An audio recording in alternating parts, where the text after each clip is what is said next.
বেদনার পরে ফিরে আসনি তুমি আপন ঘরে, দিনের আলো তুমি ছড়িয়ে দিতে চলে গেলে মদিনায় মক্কা ছেড়ে।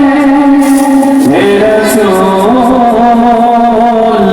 তোমাকে ভুলি আমি কেমন করে, হে রাসূল